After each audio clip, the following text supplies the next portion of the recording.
Welcome back to Watch the Booker Man and to episode number 60 of Paul Heyman's TNA 2010, and this is the final show of the year, 48 episodes of Impact and 12 pay-per-views. A lot of the talk over the last couple of episodes has been about that ROH takeover, so it's fitting that four of those guys who he stole from Ring of Honor are the guys who open the show to end what has been a great year for the company so far. Hopefully we can cap it off with another good show as the New Age make their entrance.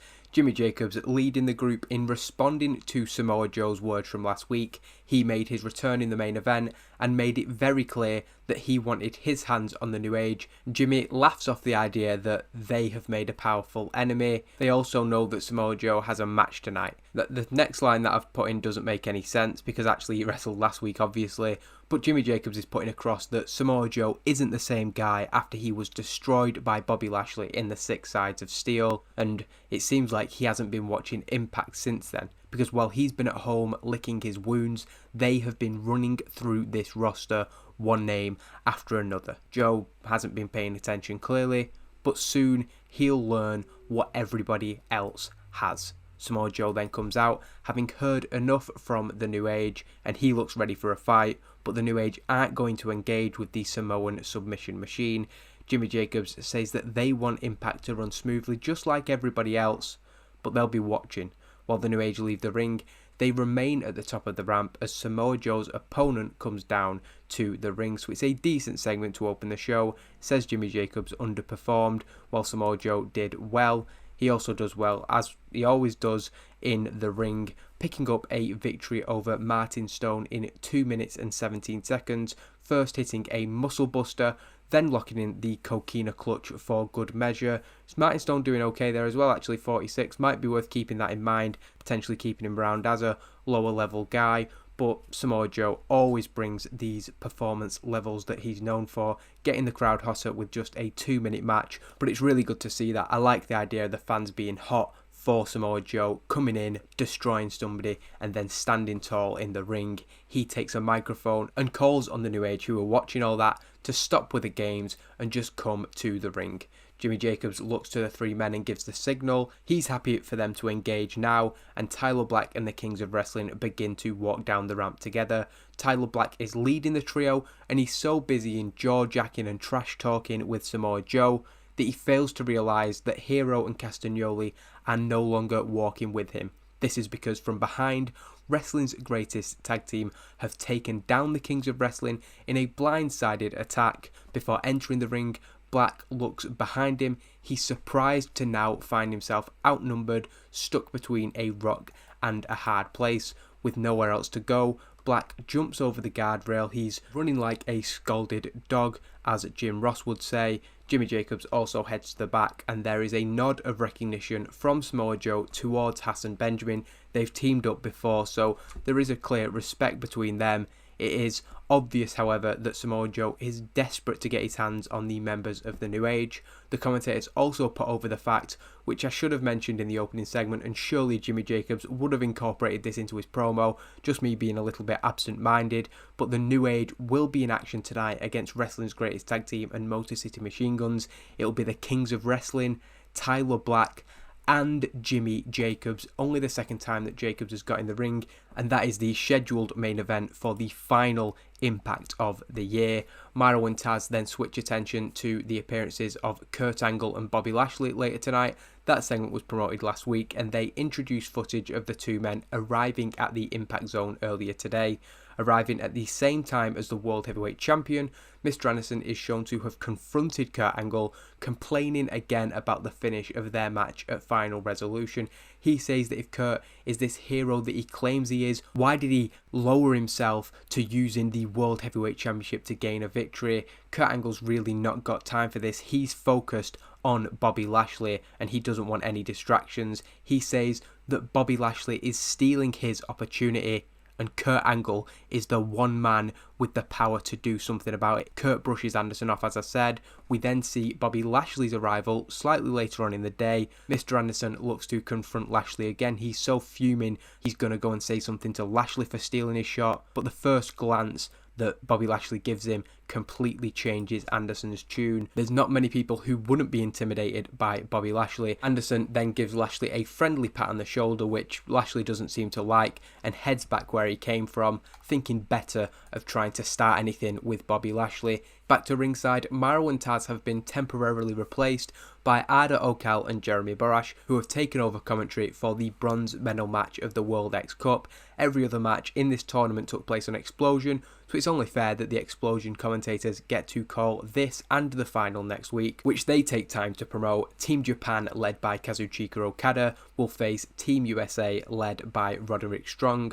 Larry Sweeney then joins the duo Fashionably Late and further puts over Kazuchika Okada and Team Japan, who he feels have the number of Roderick Strong and Generation Me. He's confident that that will be proved next week. Team Puerto Rico then defeat Team Canada, Amazing Red, Homicide and Lince Dorado, defeating Eric Young, Sean Spears and Tyson Dukes, when Amazing Red pins Tyson Dukes with a Hurricane Runner driver. I was thinking the Red Eye, I like the idea of that being the move that got them the victory, but either way, we see some poor performances and some good performances. The full-time roster members who have more overness obviously doing a better job, but it is Team Puerto Rico in a decent match who win the third placed match. They're handed their bronze medals by co-host of the World X Cup, Sonjay Dutt. Amazing Red and Lince Dorado do take their medals around the neck, while Homicide takes his in his hand.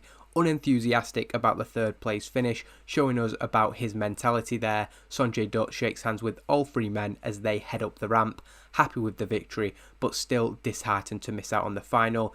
This segment leads directly into the next segment, but because of the amount of participants, you can only have 8 in TEW. I split it into 2 segments. Ideally, it would have been 1, but it's a decent segment, followed by a not so good segment.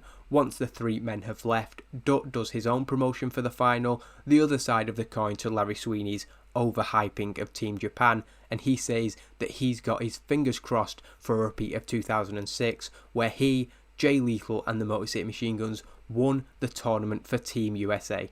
Shortly after he says this, Team Japan come out looking to intimidate him. Larry Sweeney is enjoying this from ringside, but Roderick Strong quickly runs down to back Sonjay Dutt up, outnumbered 3-2. Strong and Sonjay expect that an attack will take place. However, Austin Creed, a member of Sweet and Sour, runs out, coming between the two sides and calling on Okada, Yoshihashi and Kiyoshi to back off. Generation Me then jog down to the ring a little bit later on, with Team Japan now stepping down because there's 5 guys who don't want this attack to happen. Larry Sweeney isn't happy, particularly with Austin Creed's actions. He may be signed with Sweet and Sour, but he is certainly not towing the company line. Creed has a message for Larry Sweeney, telling him that we'll see exactly where his loyalties lie next week during the World X Cup final, Team Japan and Team USA. So further hype there from Austin Creed, and clearly the sub-story of this is whether next week he may actually surprise us all in a way and show his allegiance to Larry Sweeney, or whether, as expected, waking up to the fact that Sweeney has done absolutely nothing for his career and essentially has expected him to be a lackey for Kazuchika Okada. Creed saw what happened to Okada when he signed with Sweeney and thought, this is what could happen to my career, but it's clear that Sweeney's priority is Okada. As promoted last week, Christopher Daniels speaks with Mike Tenay, with the sit-down interview set up for the TNA Original to address his future. Christopher Daniels heavily implies that his time with TNA is up throughout the course of the interview. It's not something he specifically says, but the idea that all good things in life must come to an end, and it's just that sense that we put across. Putting up 4 fingers, Christopher Daniels says that most people can count their true friends on the fingers of one hand. For Daniels, he's lucky enough to have met all of his true friends right here in TNA. But on January the 1st, 2011, his contract with the company comes to an end. And while there is an offer of an extension on the table from Paul Heyman, sometimes you have to take a step back and change something. It's not been working for him. Mike Tenay can see that. The fans can see that. He's not going to try and kid himself and pretend that this last year has been great for him. He's thankful for the offer and also grateful that he has been granted permission next week to make an appearance as a free agent. His contract will be expired by then. He will speak to the Impact Zone fans and take the chance to look back on the 8+ years that he has spent with TNA, what his future may or may not bring, and the honour he feels of being one of the forefathers of this great company. So while his contract is up next week, Christopher Daniels will be on Impact with something to say. Where that goes, we will find out, but perhaps it is a time for change, as the storyline implies. Sara Del Rey is then interviewed and she accepts the challenge of Sarita for next week. She says that she will give this Knockouts Championship shot to Sarita because they want a big Knockouts Championship defense on the New Year's Impact, but this isn't a positive reflection on the challenger. Instead, it is a comment on the state of the Knockouts division and the fact that nobody is on her level. But she's not blaming the company for this, it's just the reality of the situation. It's the reality of the wrestling industry. There is not a woman walking this planet on the level of Sara Del Rey, and she's going to show that next week once more on Impact. A very confident promo, albeit terrible and poor improvisation from her. Maybe I should have scripted her. Too late now, and it's not really that important, as we go into a video package before the match between Alyssa Flash and Taylor Wilde, and it's a recap from last week's show. Taylor returned to Impact, saving Hamada from an attack from Alyssa Flash. Later on in the night, Taylor Wilde was involved in a match, but her and Alyssa Flash were not involved in the finish as Sarita pinned ODB. This was because Alyssa Flash had taken essentially both women out by hitting a flash driver to Taylor Wilde on the steel steps, and that's why they're facing up next. A decent match then follows, with Taylor Wilde defeating Alyssa Flash in 9 minutes and 34 when Alyssa Flash is disqualified due to her partner at ringside, Mischief, running in and attacking Taylor Wilde as she set up for her finisher. So it's another one of them where we could say Wilde had the win in the bag, but Mischief did not want to see that, or rather Jimmy Jacobs didn't, and he sent Mischief in on behalf of Alyssa Flash. After the match, they clearly don't care about the result, as Jimmy Jacobs orders the attack on Taylor Wilde to continue. He gets up on the apron to shout instructions. However, running out from the back, Hamada comes to make the save, returning the favour from last week. As she comes down, she grabs Jimmy Jacobs' leg and pulls him from the apron, causing his face to hit the edge of the ring and for him to fall backwards. Probably oversells it a bit, but this leaves Hamada and Taylor Wilde to clear the ring of Mischief and Alyssa Flash. The fight back against the New Age on all fronts is continuing, and it actually looks like finally some progress is being made. As we saw with that earlier segment, Wrestling's Greatest Tag Team getting one over on the Kings of Wrestling, Tyler Black having to run the hell out of there, afraid of Samoa Joe. So cracks starting to show, perhaps a positive sign as the year comes to an end, and who knows, this main event may well see the first defeat of the New Age as a unit. Once they are out of the ring, Taylor Wilde issues a challenge for next week. She's putting that across that the fight back is continuing. They're not going to let this happen anymore. The tide may be turning, but next week, Taylor Wilde and Hamada want the New Age. They want Flash, and they want Mischief. Returning to the second hour of Impact, we see Jimmy Jacobs being helped to the back by Alyssa Flash and Mischief.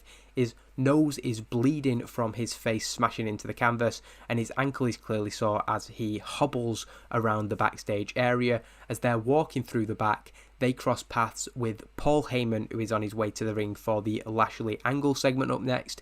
Jimmy Jacobs says that before Heyman says anything, he promises, despite this condition he's in, the show will go on. He's hurt, but there's no way they can cancel this main event. Paul Heyman's impressed by Jimmy Jacobs' resolve. Of course, he agrees that this has to take place. But then Jimmy Jacobs explains he'll find a replacement. He's out of the match, clearly. There's no way. Look at him. He can't fight tonight. Weaseling his way out of it, and Paul Heyman clearly doesn't quite believe that Jacobs isn't over-egging what happened to try and escape having to face Haas, Benjamin, Shelley and Sabin. But Jacobs insists he won't let Heyman down. Jimmy Jacobs is so over the top in this that it's obvious that he's pre-planned something. Paul Heyman is skeptical as a result and tells Flash and Mischief to carry Jimmy Jacobs to the doctor's room. As of right now, Jacobs is still in the main event. He'll need confirmation that Jimmy won't be cleared, returning to the ring with an excellent segment. Those 99 segments involving Kurt Angle are becoming a more common thing. The commentators promote this appearance with the champion making his way down to the ring, shortly followed by the challenger. Paul Heyman is last out thanks to Jacobs' distraction in the back, but he heavily promotes the match between the two men on next week's New Year special of Impact. Of course, I've said it a million times, but there is no better hype man in the business, in my opinion, than Paul Heyman, and the 99 segment rating does back that up. Kurt Angle speaks to Bobby Lashley and says that their last match at Slammiversary was the closest that he's felt to losing this title, but 6 months on, he feels stronger than ever. Bobby Lashley responds, saying it doesn't matter how much better Kurt is than he was then, because Lashley has been training with this match in mind for 2 months. In fact, he's been training with this match in mind since the night after Slammiversary. Lashley admits that Kurt has been a great champion, but 2011 is the year that he is back to dominate TNA Wrestling.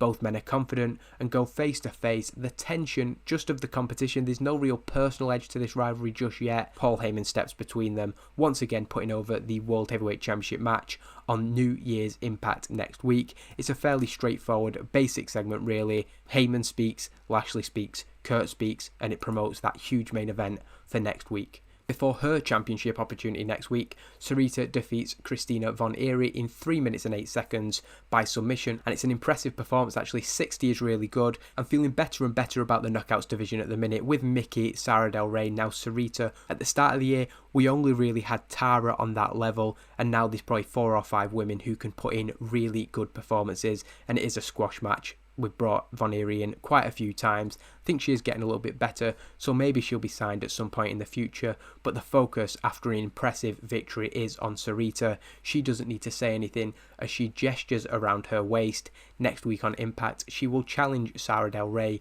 for the Knockouts Championship. The commentators say that Sara Del Rey didn't seem to be taking Sarita too seriously earlier when she spoke about the match, but Mauro thinks that if she's watched that performance that we all just saw, that may well have changed her mind. Taz adds that in his opinion, if Del Rey isn't fully focused next week, then it's quite simple, she is losing the Knockouts Championship. Heading to the back, one half of the Knockouts Tag Team Champions is interviewed, and Mickie James is giving a update on Tara, who we haven't seen for a couple of weeks, and she plays it down. She's just at home nursing a couple of nagging injuries. The end of the year, it's been a tough 12 months for everybody on the TNA roster, and Tara's just taking a few weeks off. Mickie says that Tara has fought through the pain for a long time, even since before Mickie was in the company, but at the moment she needs rest. Mickie says that it's been her pleasure to work with Tara, but she knows better than anybody how much she needs this time away. She'll be raring to go very soon. With Genesis in a few weeks' time, she's sure that they'll be ready to defend these titles. The idea here is that Mickie's putting over how much mileage that Tara has in the ring. Until then, Mickie James is going to keep doing what she does, and she has her eye on getting a match set up for the first episode of TNA Evolved on MTV.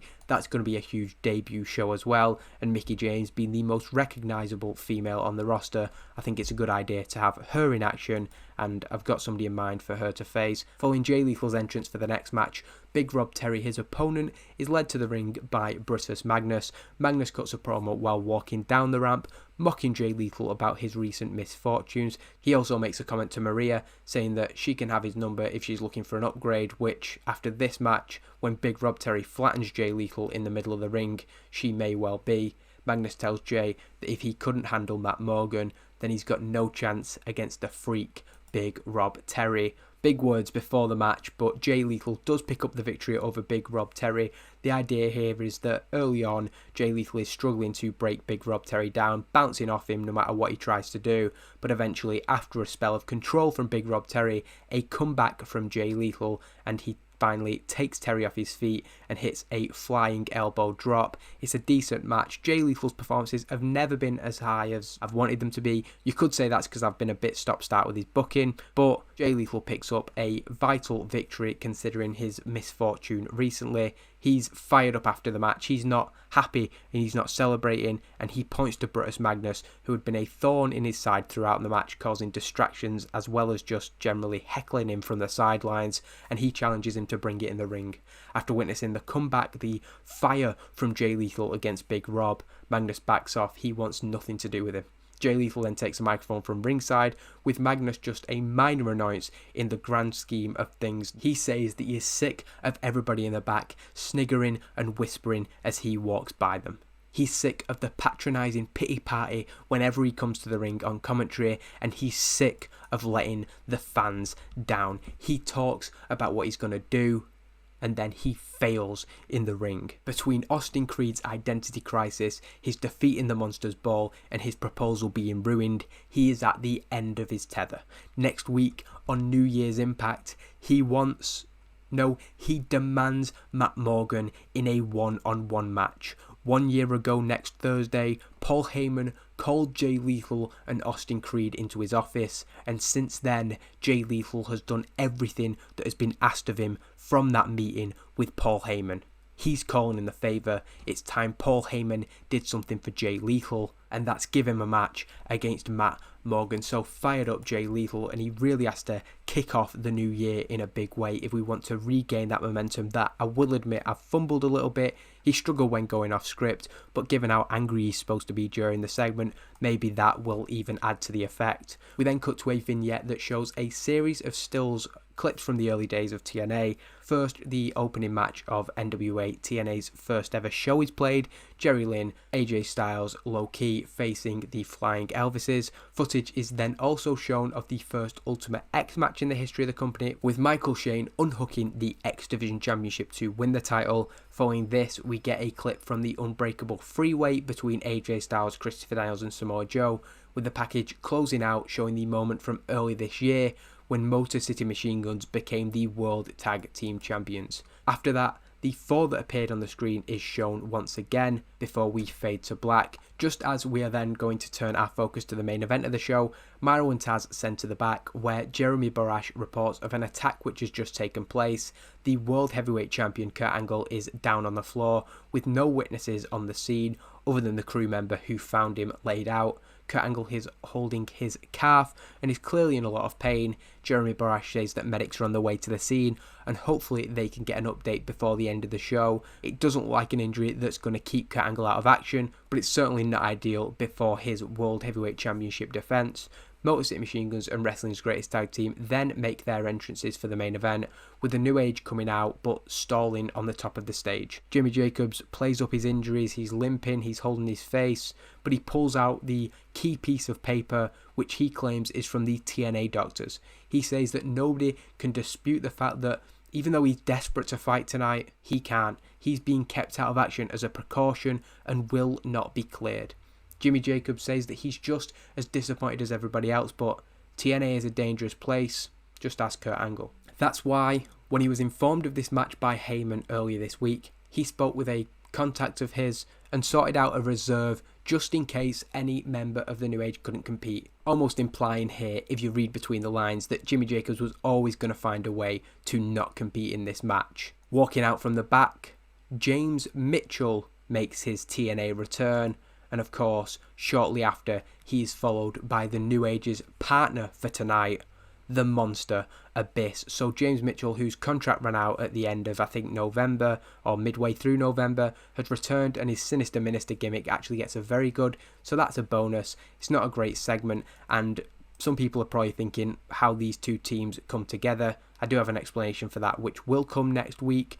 But for now, Jimmy Jacobs is replaced with a massive upgrade in the form of Abyss, and that is enough. A poor main event, actually. Yeah, disappointed with that 67. Hopefully the 99 segment can offset that and we'll still get a good show, but concerning, I would say. Not the match that we wanted to end the year on, and the idea here is that Abyss is able to take, I want to say Alex Shelley out because of the injury, but we'll say it's Chris Sabin on the outside, perhaps with a choke slam. The idea being that Abyss's chaotic force is enough, and the key is that Claudio Castagnoli, one half of the Kings of Wrestling, is able to pin one of the World Tag Team Championships just 7 nights before the #1 contendership match between the Kings of Wrestling and Wrestling's Greatest Tag Team. So if the Kings win next week, we can say that they potentially have the number of the World Tag Team Champions.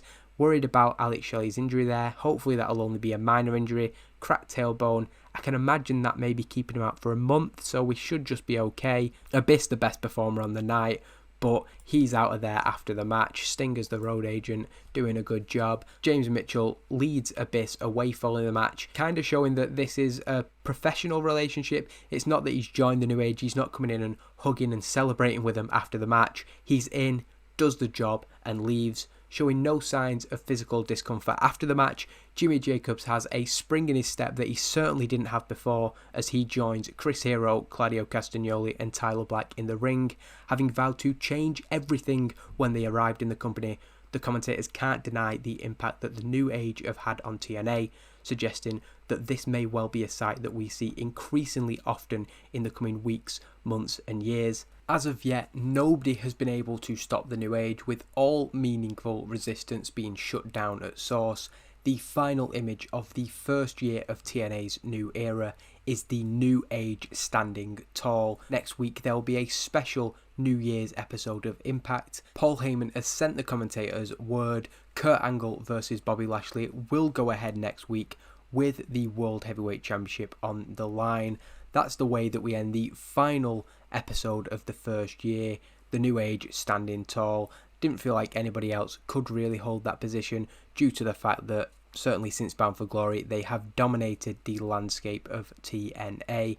81 is a decent rating for that episode, but I am going to skip a couple of days now. Instead of coming back on the Friday, going to come back on Monday, week 1, January 2011, just so we can have a look at the year-end awards on the TEW.com website as it is in game. Looking back on the 12 months as a whole, I think we've achieved what we set out to do, but 2011, we have to take that to the next level. Buying out Ring of Honor will definitely help us do that in terms of having that supply chain of talent, but also with the big storylines that I've got coming in the new year. Mark Calloway is the Wrestler of the Year. The Undertaker, of course, he had, I think, Match of the Year in 2010 when he wrestled Shawn Michaels, so probably a fair recipient of that. New Japan Pro Wrestling, as always, it seems to be the case in TEW databases. No matter who's made it, New Japan always seem to put on the best wrestling in terms of in-ring action. John Cena and Matt Hardy. Matt Hardy's the World Heavyweight Champion.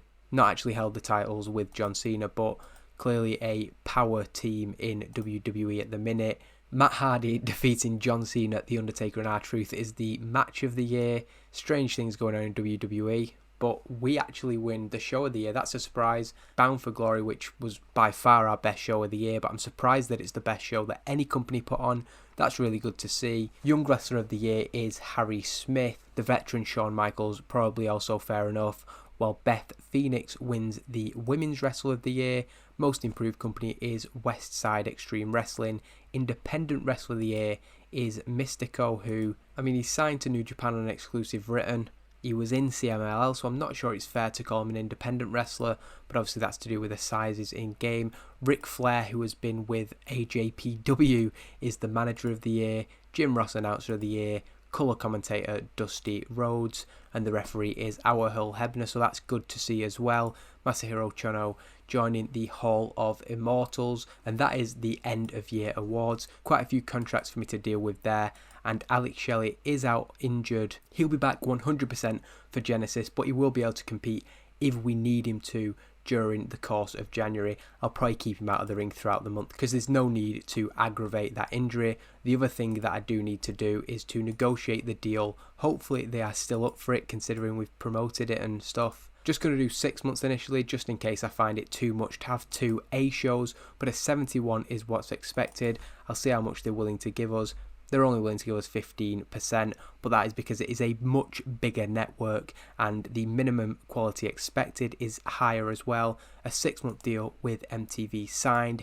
TNA Evolved begins this Saturday, but before then we have the New Year's special episode of Impact before Genesis in 27 days time. So we begin 2011 looking to capitalise on the momentum of 2010, and things are just going to get bigger and better throughout this second year of the save. Thank you for watching Paul Heyman's TNA 2010, and I'll be back next week with Paul Heyman's TNA 2011.